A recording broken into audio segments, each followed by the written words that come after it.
pernah ngelihat rayap, ibu-ibu? Subhanallah. Tahu-tahu meja di rumah sudah habis dimakan rayap. Memang rizkinya rayap itu.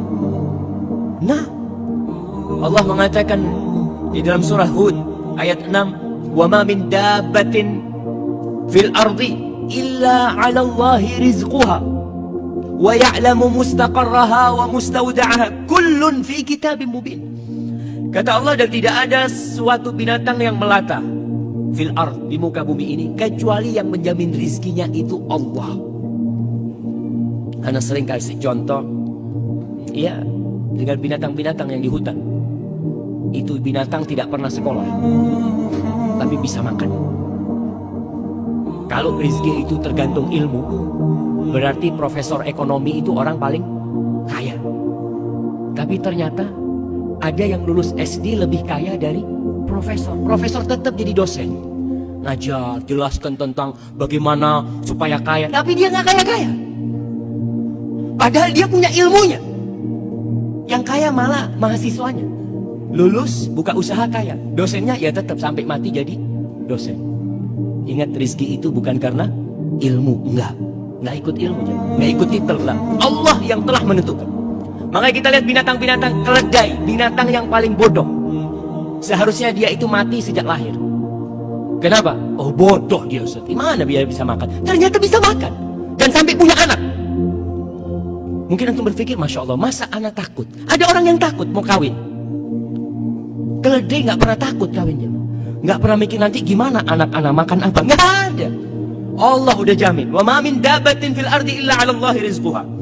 Dan rizki ada yang dari langit, ada yang dari bumi. Kita nggak tahu rizki kita lewat mana, kecuali ketika rizki itu sudah sampai. Karena rizki itu rahasia Allah. Bapak-bapak, ibu-ibu, kok bisa tahu rizkinya ada di Qatar? Baca di kitab mana? Saya kayaknya rizkinya di Qatar, tulisannya. Berangkat nggak ada. Yang ada setelah sampai Qatar, oh ternyata rizki ana di sini. Setelah sampai, wa ma tadri nafsun madza taksibu ghadan. Nggak tahu orang itu apa besok yang akan dia dapat, nggak tahu. Tapi setelah kita dapat, kita tahu. Ada kisah Asmu'i atau Asma'i. Dia salah seorang sastrawan yang begitu handalnya. Suatu hari dia keluar dari kampungnya, ketemu sama orang Badui. Ditanya sama orang Badui ini, "Man anta?" Kau siapa? Sambil naik ontanya nih. Asmu juga naik onta. Qala min bani Asmu, aku dari Asma. Qala antal Asma'i, engkau Asma'i yang terkenal itu sastrawan. Qala iya, nah. Kau dari mana? Maksudnya ini datang dari mana? Qala min ardin yutla fiha kalamur rahman. Aku baru datang dari sebuah kampung yang di situ dibacakan firman Allah Subhanahu wa taala. Orang Badui, nggak pernah sekolah, nggak pernah belajar, tapi muslim dia. Cuma ilmunya kosong. Maka dia bertanya, "Alir rahmani kalamun yatluhu adami?" Apakah Allah itu yang Maha Pengasih Ar-Rahman itu memiliki firman yang dibaca oleh anak Adam? Qala na'am. Iya. Coba kau bacakan. Kepingin dengar Al-Quran. Selama hidupnya tidak pernah dengar Al-Quranul Karim. Lalu Asma'i membacakan surat Adz-Dzariyat, "Wadz-Dzariyati dzarwa", sampai kepada firman Allah di ayat ke-22. Asma'i membacakan, ini orang dengarkan terus. "Wa fis samai rizqukum wa ma tu'adun." Dan di langit itu ada rizki buat kalian. Rizki kalian itu dari langit, dan apa yang dijanjikan untuk kalian itu ada di sana. Terus orang Badui ini tanya, "Hadza kalamur Rahman?" Ini yang kau baca benar, ini firman Allah. Karena turun orang Badui. Hasbuk, cukup kata dia. Turun, dia sembelih ontanya. Dia potong-potong, nggak dikuliti. Terus dia panggil Asma'i, "Kau bantu aku nih, bagikan kepada orang-orang yang lewat." Onta yang dinaiki, dibagikan semua, pedangnya itu dia pukulkan supaya nggak tajam. Lalu dia mengatakan selamat tinggal kepada Asma'i sambil membaca firman Allah, "Wa fis samai rizqukum wa ma tu'adun." Yakin kalau rizki itu dari Allah Jalla Jalaluhu, bukan dari bos, bukan dari atasan, bukan dari suami. Karena terkadang ada wanita-wanita ketika diceraikan hidupnya jadi melarat. Karena dia berpikir, anak kalau cerai ini siapa yang ngasih makan anak? Allahu Akbar. Engkau muslim, engkau mukmin, gak pantas bertanya seperti itu. Kau ketika di perut ibumu, siapa yang ngasih makan engkau? Kau belum bisa bergerak, belum bisa berdoa, belum bisa berusaha, tapi Allah sampaikan itu makanan ke dalam. Maka badu ini pergi jemaah, meninggalkan kata Asma'i. Asyik, kata dia.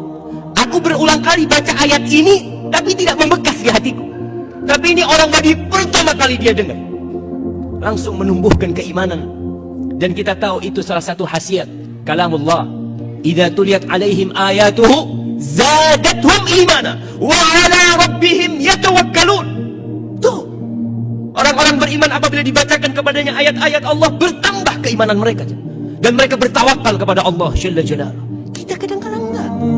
Kita baca biasa aja. Maka kita perlu belajar dari orang Badui itu. Apa yang menyebabkan keimanan itu bisa tumbuh di dalam hati? Maka para jamaah, rizki ada yang dari langit, ada yang dari bumi. Di surat Al-A'raf ayat 10 Allah mengatakan, walaqad makkannakum fil ardi wa ja'alna lakum fiha ma'aish. Kita telah menempatkan kalian nih, memposisikan kalian di bumi, dan kami menjadikan buat kalian penghidupan di sana, di bumi ini. Dan ingat, rizki itu telah dibagi, nggak akan tertukar. Rizki itu bukan sandal. Kadangkala kita pulang dari masjid sampai rumah, ini sandal siapa yang anak pakai? Kok kayaknya kebesaran? Rizki bukan sandal, sehingga tertukar, nggak ada. Makanya nggak perlu kadangkala orang punya usaha toko, tokonya sama-sama jualan sandal. Yang satu ketika ngelihat orang datang, ini masuk ke toko yang mana nih? Masuk ke toko sebelah. Allah, seharusnya itu ke sini seharusnya. Bukan. Memang dia ke sana rezekinya dia. Kalau rezekimu dia akan datang ke sana. Kau tutup, diketuk pintunya. Kalau itu rezeki, rezeki nggak bakal tertukar. Allah mengatakan, nahnu qasamna bainahum ma'isyatahum fil hayatid dunya. Di surat Zukhruf ayat 32. Nih, kita kajian udah berapa ayat nih yang kita dengar. Tapi ada bekas enggak di diri kita? Kadangkala enggak. Maka kalau belum ada bekas, ayatnya ditulis, pulang dibaca. Mungkin penjelasan Ustadz kurang lengkap, kurang sempurna, sehingga tidak membekas di dalam jiwa. Maka antum perlu untuk baca lagi, baca tafsir Ibnu Katsir, baca tafsir Tabari.